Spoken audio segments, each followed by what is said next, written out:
गांव के बाहर एक पुराना कुआं था।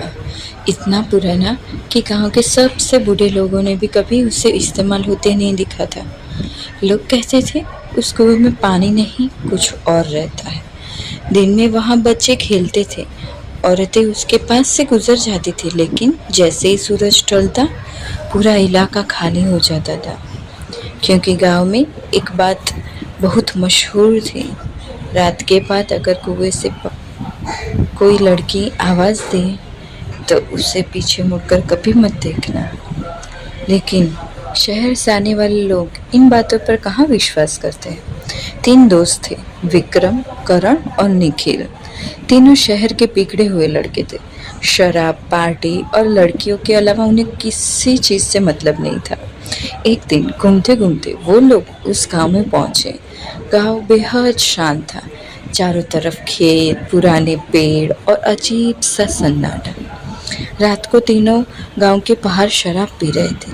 तभी वहां एक बूढ़ा आदमी आया। उसकी आंखें अंदर कसी हुई थी, बाल पूरे सफेद और हाथ पूरी तरह कांप रहे थे। वह धीरे से बोला, रात ज्यादा हो गई है, घर चले जाओ। करण हंसने लगा। क्यों बाबा, यहाँ भूत आता है क्या?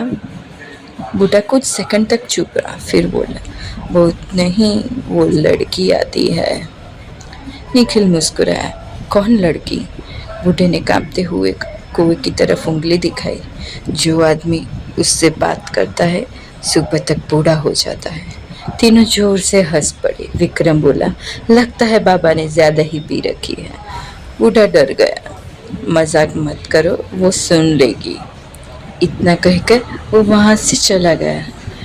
रात और गहरी हो चुकी थी। ठंडी हवा चल रही थी। तभी कुएं की तरफ से पायल की आवाज आने लगी। तीनों की नजर धीरे धीरे उस तरफ गई और फिर उन्होंने देखा सफेद साड़ी में एक बेहद खूबसूरत लड़की कुएं के पास खड़ी थी। उसके लंबे काले बाल हवा में उड़ रहे थे। चेहरा इतना सुंदर कि तीनों कुछ पल तक उसे देखते ही रह गए। करण धीरे से बोला, भाई ये गांव वाली है क्या? लड़की ने उनकी तरफ देखा और हल्का सा मुस्कुरा दी। उसकी मुस्कान बहुत अजीब थी, सुंदर भी और डरावनी भी। निखिल धीरे धीरे उसकी तरफ बढ़ने लगा। विक्रम ने उसका हाथ पकड़ा।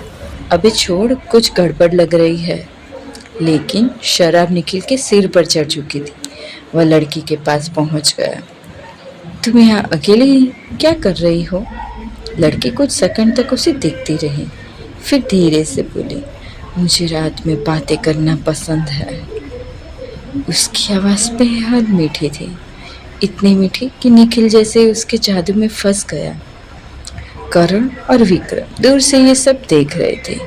करीब आधे घंटे तक निखिल उसी लड़की से बातें कर रहा। फिर अचानक वो लड़की कुएं के पीछे वाले जंगल की तरफ चली गई और निखिल भी उसके पीछे पीछे चला गया। विक्रम चिल्ला, अबे कहाँ जा रहा है? लेकिन निखिल ने जवाब नहीं दिया। अगली सुबह निखिल वापस आया, लेकिन कुछ बदल चुका था। उसके बालों में सफ़ेदी दिखाई दे रही थी, चेहरा सूखा हुआ लग रहा था और आंखों के नीचे गहरे काले निशान थे। करण हंस पड़ा। अबे रात में क्या हुआ था? निखिल कुछ सेकंड तक चुप रहा, फिर धीरे से मुस्कुराया। तुम लोग समझ नहीं पाओगे। उसकी आवाज़ भी बदल चुकी थी, भारी और थकी हुई। उस रात करण अकेले कुएं के पास गया। विक्रम ने बहुत रोका, लेकिन करण बोला, अगर इतनी सुंदर लड़की रोज मिलती है तो बूढ़ा होना भी मंजूर है। रात के करीब 2 बजे फिर वही पायल की आवाज़ आई और वही लड़की दिखाई दी। इस बार उसने लाल साड़ी पहनी थी। करण उसकी खूबसूरती देखकर पागल सा हो गया। वो लड़की उसे देखकर मुस्कुराई। तुम आ गए? करण उसके पास बैठ गया। दोनों देर रात तक बातें कर रहे थे। लड़की कभी हंसती, कभी उसके बालों पर हाथ फेरती और करण जैसे सब भूल चुका था।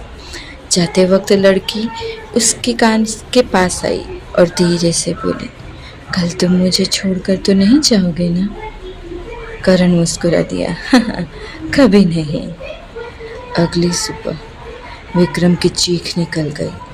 करण का पूरा सिर सफ़ेद हो चुका था, चेहरा झुर्रियों से भर गया था, वो मुश्किल से चल पा रहा था। विक्रम डर गया, ये क्या हो गया है तुम्हें? करण कांपती आवाज़ में बोला, वो मुझे बुला रही है।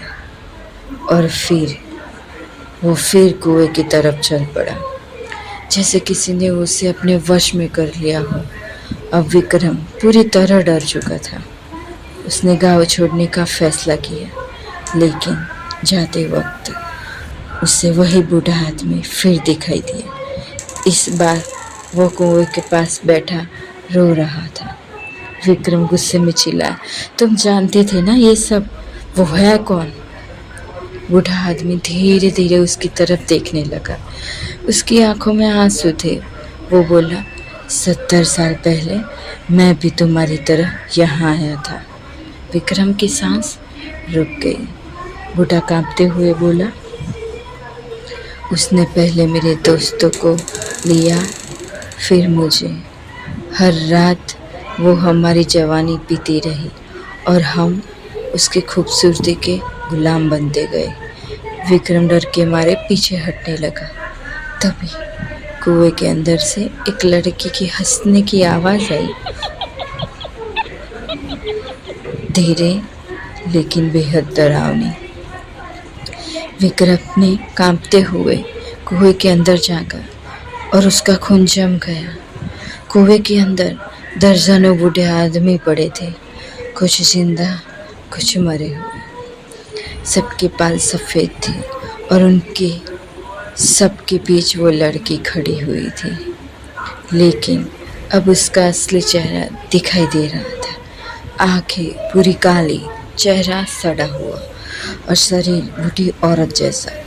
वो विक्रम को देख के मुस्कुराई और फिर धीरे धीरे उसका चेहरा फिर से जवान होने लगा, जैसे किसी ने नई जिंदगी भर दी हो। वो मुस्कुराई, अब सिर्फ तुम ही बचे हो। अगले दिन गांव वालों ने देखा, कुएं के पास एक नया बूढ़ा आदमी बैठा था। उसके बाल पूरे सफ़ेद थे और आंखों में अजीब डर था। जब भी कोई वहाँ से गुजरता, वो सिर्फ एक बात कहता, रात में उसकी आवाज़ सुनो तो पीछे मत देखना।